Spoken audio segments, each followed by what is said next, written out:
COVID-19 was far from being the first global pandemic, and it won't be the last. The question isn't if there will be another outbreak at that scale, but rather when. Infectious disease experts are already working on ways to prevent, identify, and treat a new pandemic before it takes the world by storm. In this year's final episode of IDWeek TV, we are taking a closer look at all the ways ID experts are preparing for the next pandemic.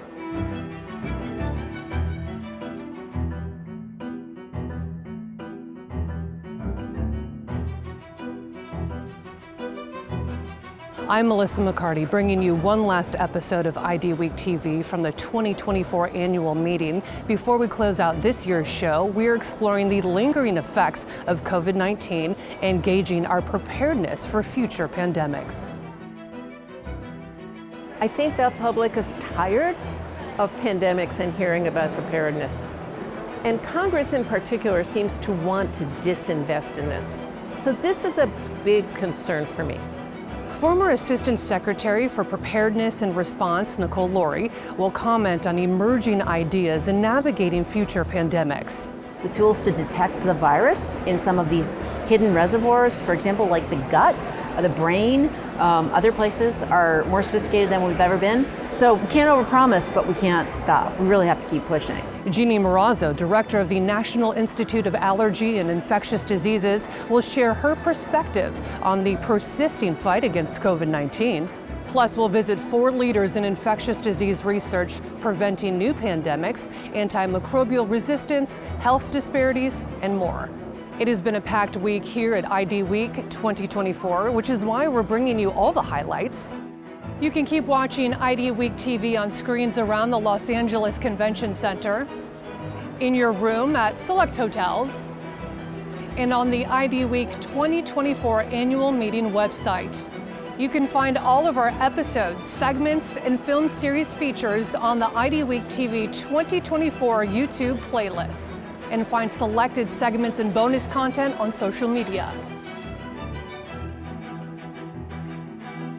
In the face of diseases new and old, ID experts can make a difference not just by engaging in research and clinical care, but also by advocating for patients in front of lawmakers and policy drivers. Andrew Trotter from the University of Illinois Chicago is here to tell us all about his advocacy work. Thank you for joining us and being on the show. Yes, thank you for having me. So gender-affirming and LGBTQ inclusive care is really critical and vital to the work that you do. How does that influence the advocacy work that you do? Yeah, throughout my whole career, LGBTQ health and gender-affirming care has been very important to me. And it's something that's in the public eye these days and is a subject of legislation.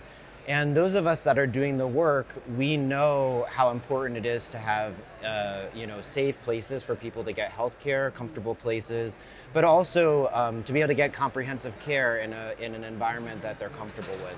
And I think the impacts of some of these discussions and the legislation, people don't always understand how it impacts individuals and people in their communities. And so I think it's very important for us as practitioners, to be able to share that with lawmakers and people who are looking at these subjects as targets of legislation or different policies, to really understand how it impacts people's well-being and their health.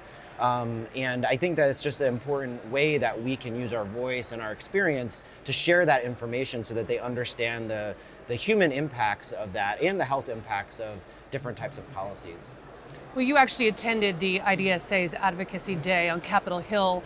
What would you say are the key standouts that you want lawmakers to keep front of mind always in the future? Yeah, I think that there's kind of 3 main ones that come to mind. So foremost, I'm an HIV practitioner. I treat people with HIV and HIV prevention, and it's really important to continue to have federal funding for those programs, and also to make sure that it's growing as our needs are growing. It's just really critical. HIV has changed so much over the decades to a chronic treatable disease, but we need to have the services available, and we need to be able to reach everybody who needs them. And with that, we need funding, and a lot of the funding comes from the federal level. So being able to talk to lawmakers about the impacts of changes in funding and why it's needed is really important, so that they understand their constituents and the communities, how they're impacted by those changes. The second thing that I also think about is the workforce. We have a big issue with shortages of infectious disease practitioners in many parts of the United States. And so there are initiatives through the IDSA and HIVMA where we've been really trying to look at ways to get people interested and engaged into infectious disease as a profession. And I think part of that is also having lawmakers understand all the diverse things that infectious disease specialists do and how it impacts the community and individuals in their communities, how we serve so many different functions from public health to hospital care to treatment of immune suppressed patients, HIV care, infection prevention, all these things, they impact people in many different ways. And so being able to strengthen the workforce is really important. And the third thing that I think about is a national PrEP program. So for a long time, there's been efforts to try to make a comprehensive program across the country to allow access for HIV PrEP, so prevention methods for HIV, because it's hit and miss. The programs are all different on states. And so really trying to create a more robust national program will ensure that people across the country have access to very effective HIV prevention tools.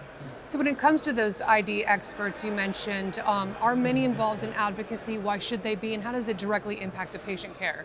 Yeah, I mean, one of the great things about advocacy is I get to work with ID specialists from around the country, and it's a great community to work with. But I think that it's important for people of all training, so attending physicians who have already graduated, fellows, medical students, residents, all to become involved in advocacy so that our voices are heard. We're a diverse community, and we do diverse things and work with diverse topics within the communities that we serve. And so having the voices there to provide that information about the effectiveness of our services and why funding and different programs are important is really paramount. And to do that, we need a robust representation of all the people that do infectious disease all across the country. So it's really important for people to be involved. And there's different ways. I mean, it can be as simple as sending emails, but we do Hill Days where we meet with legislators, and you can also do it in your local community because they have offices there. And sometimes they want resources. They want to understand the impacts of the policies that they're having to, make decisions about. So it's been a really great experience to be able to develop those relationships and be able to share the experiences of myself and also the patients that I serve and in the communities that they represent. Nice. Well, thank you so much for your time and joining us here today. Thank you for having me. Advocacy work makes a difference for all patients, but it's especially important for communities experiencing health disparities. Now, at Mount Sinai's Division of Infectious Diseases, they're making solving these disparities a top priority.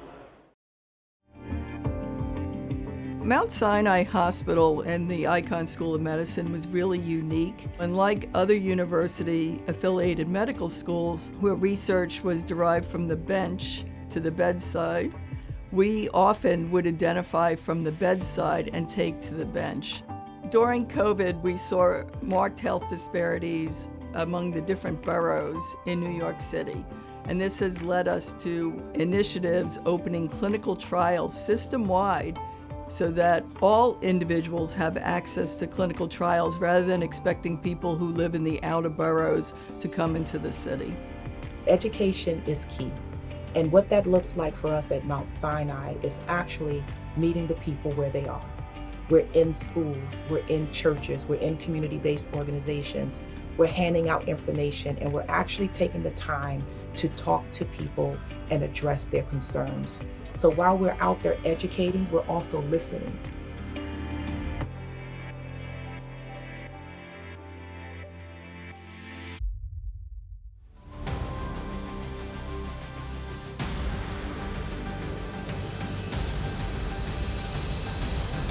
In thinking about the future of infectious disease research, prevention, and treatment, we have to think about the next generation of experts. Today's students will be tomorrow's leaders. Let's check back in with Joshua Vogel to see how he's spending his time at IDWeek 2024.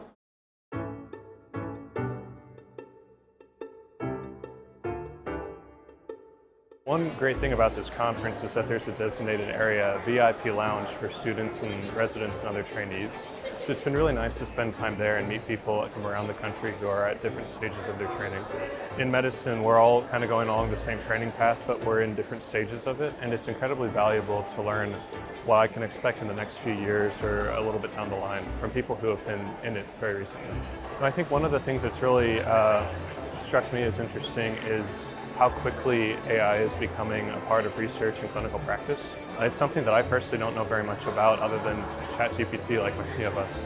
But seeing that there are so many useful and powerful applications of it to learn more about the field and to apply it to clinical care, it's definitely something I want to explore when I get home. It's such a large conference, there's so many things to learn, people from all over the country and world to meet who are in all sorts of walks within the infectious disease field.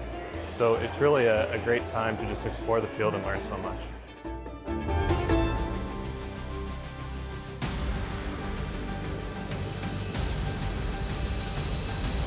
Students like Joshua can learn so much from leaders who've already made their mark on ID, which is why the BugCrawl is such an important part of this meeting.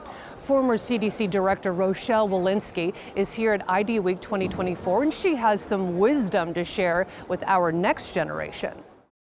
So the ID BugCrawl is a real VIP experience that we've created for residents and medical students. There are opportunities to mix and mingle with experts. They learn from VIPs such as Dr. Rochelle Walensky, who is the former director of the CDC.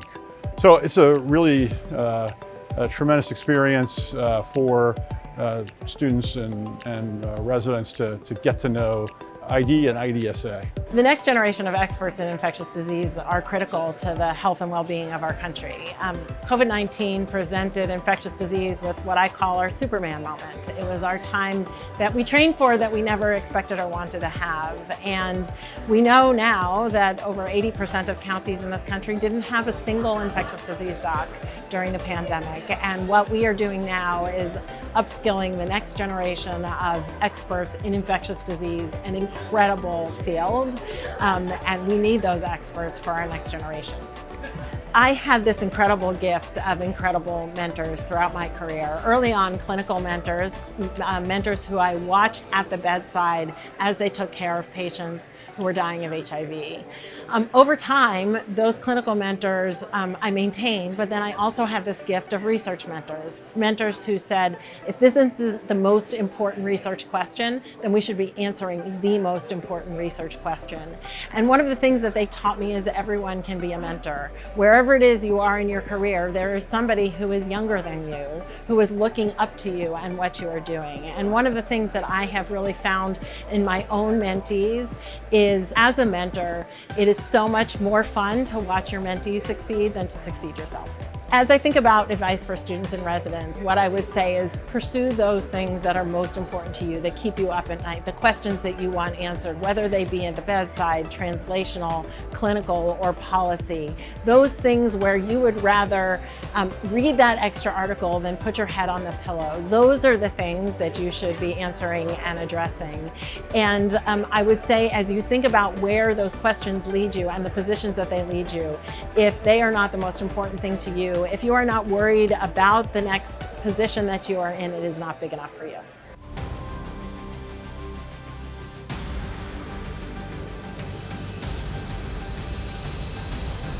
Hearing advice from leaders like Rochelle Walensky is surely formative for ID students, but of course the institutions where they first receive training are crucial in launching their careers. In Georgia, Augusta University is combining their comprehensive care with next generation medical training and opportunities for cutting-edge research. Our mission is to provide outstanding patient care within the CSRA, or the Central Savannah River area. Within that, we actually have 4 main pillars to provide this care. Pillar number 1 is obviously outstanding patient care, where we utilize not only the hospital, the university, but also the pharmacists that work with us to provide this care. The second pillar that we have is research. We're a large research institution where we do basic research and we do clinical research. We have a fairly large translational research center. The third one is the outreach program. The final pillar is actually education, because we are at the Medical College of Georgia. We try to educate the medical students, the residents, and the infectious disease fellows to provide this excellent care.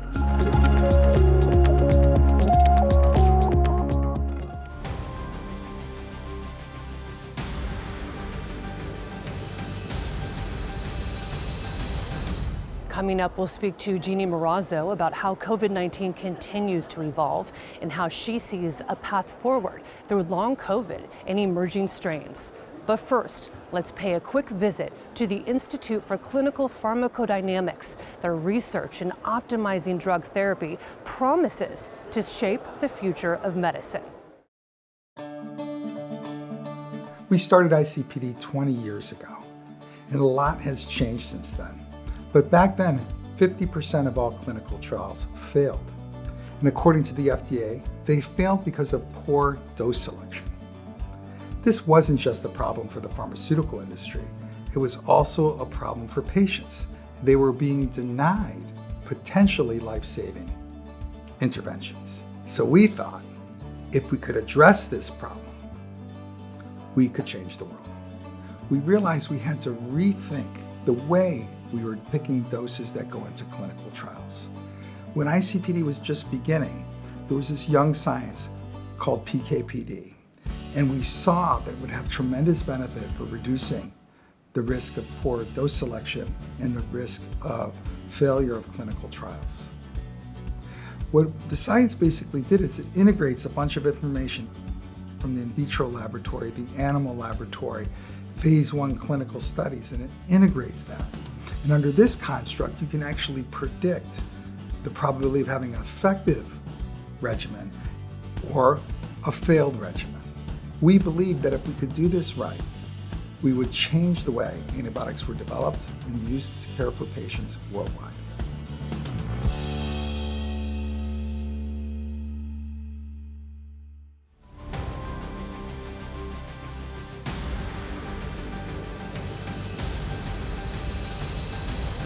In today's episode, we've put a lot of emphasis on the future, but let's take a moment to talk about the present, and namely, where we stand in the continued battle against COVID-19. Here to discuss is Jeanne Marrazzo, Director of the National Institute of Allergy and Infectious Diseases. Thank you so much for joining.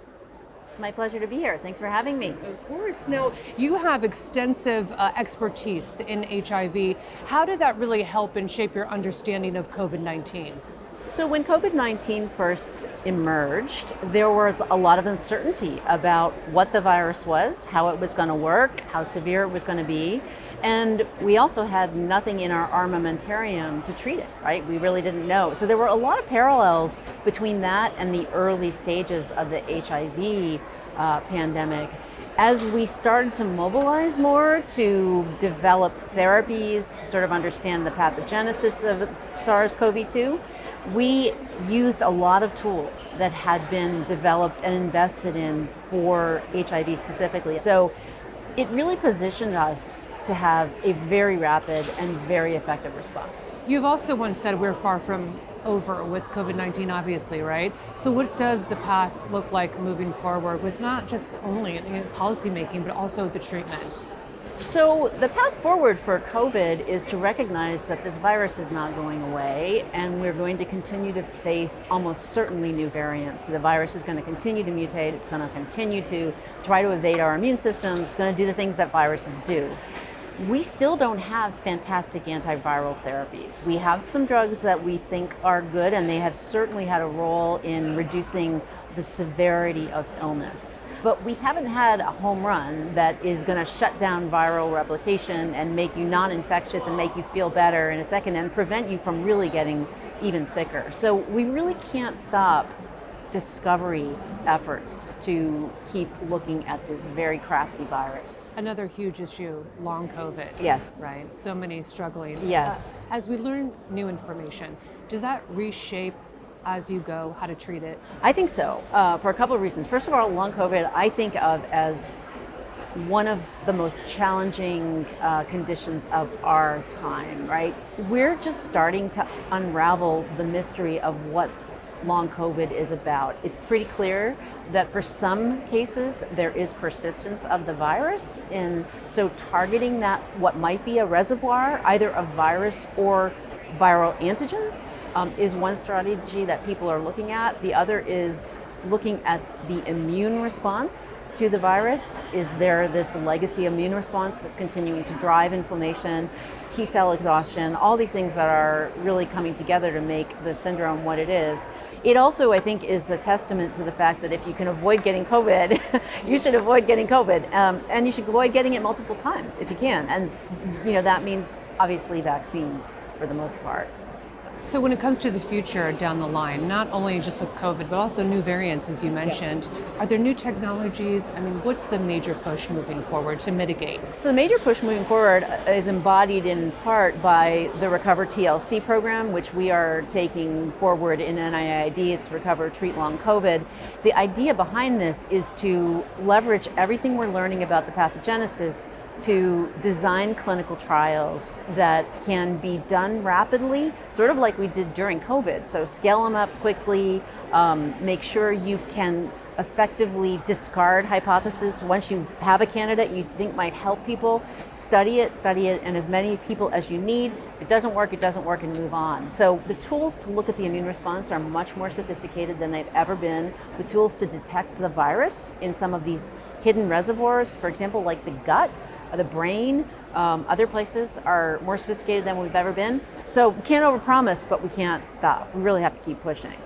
That feels hopeful to me. So thank you for everything that you do and joining us today. I mean, a long battle ahead, but still seems hopeful. I am always hopeful because we have amazing people who are really committed. And especially for long COVID, there's a very engaged advocacy community of patients, providers who have really, I think, struggled to be heard as an entity. So very important to engage them, very important to continue to listen to those concerns and to act accordingly. Thank you for joining. My pleasure, Melissa. Thank you.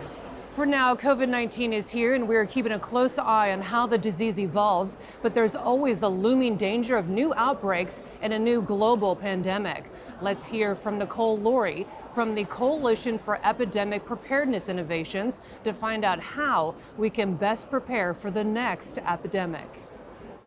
Well, I think there's been a pretty substantial effort to think about new technologies that will help us get ready for our next pandemic, particularly with regard to surveillance, with regard to reporting, and regard to the development of diagnostics, therapeutics, and vaccines. So on the surveillance end, one of the things that I'm most excited about is the advent and increasing use of wastewater surveillance, which can give us really good ideas around the world of what might be happening.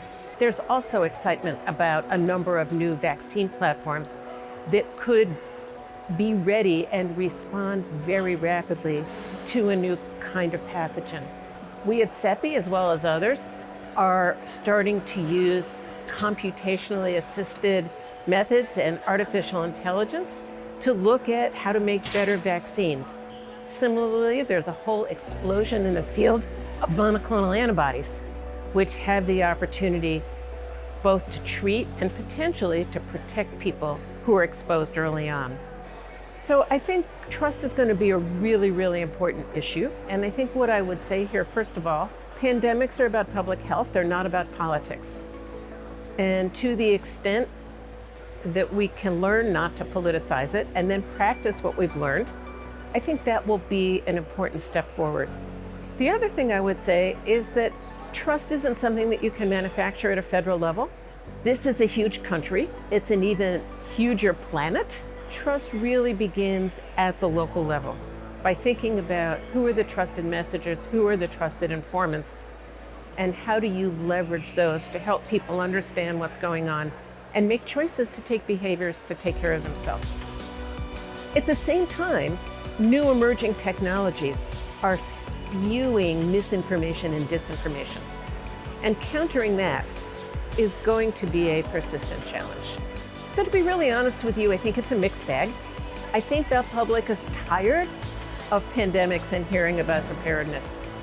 And Congress in particular seems to want to disinvest in this. So this is a big concern for me. We do have new emerging technologies on the horizon, which I think are going to help us. We have to solve the trust problem. And both in the US and globally, we have to solve the problem of who does what and when they do it. That has been a big problem in every emergency. It was a gigantic problem in COVID. We all have to be faster to act and be willing to take some risk. The worst that happens is you start acting to shut down an epidemic or an outbreak before it becomes an epidemic and before it becomes a pandemic. And you shut it down and you go back to normal. That's not a waste of time, energy, or money. It is the responsible thing to do. And I think we need to communicate that to our publics and to our policymakers.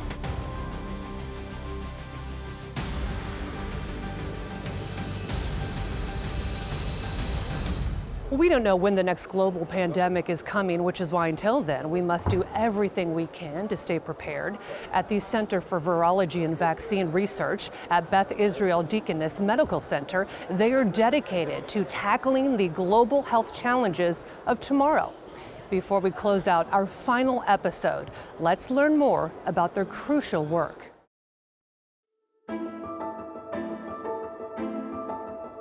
The history of humanity is closely intertwined with the history of global pandemics.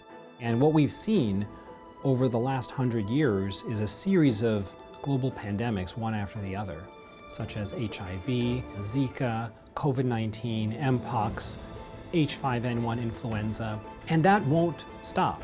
We will continue to have pandemics, and we will continue to need to develop countermeasures for the pandemics.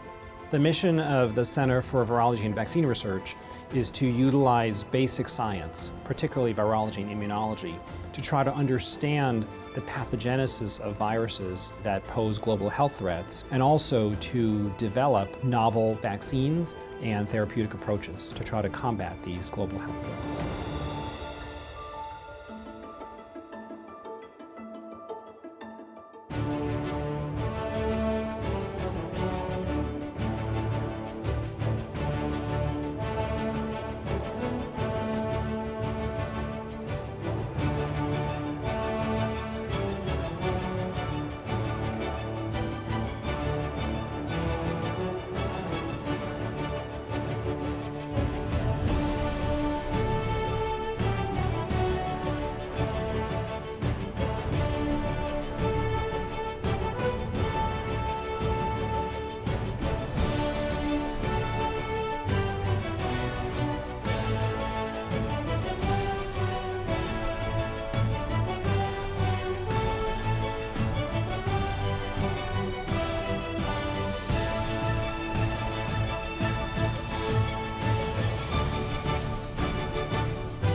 That's it for our final episode of IDWeek TV 2024. We hope you've enjoyed all of this year's content.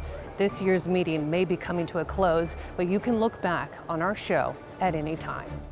You can keep watching IDWeek TV on screens around the Los Angeles Convention Center, in your room at select hotels, and on the IDWeek 2024 annual meeting website.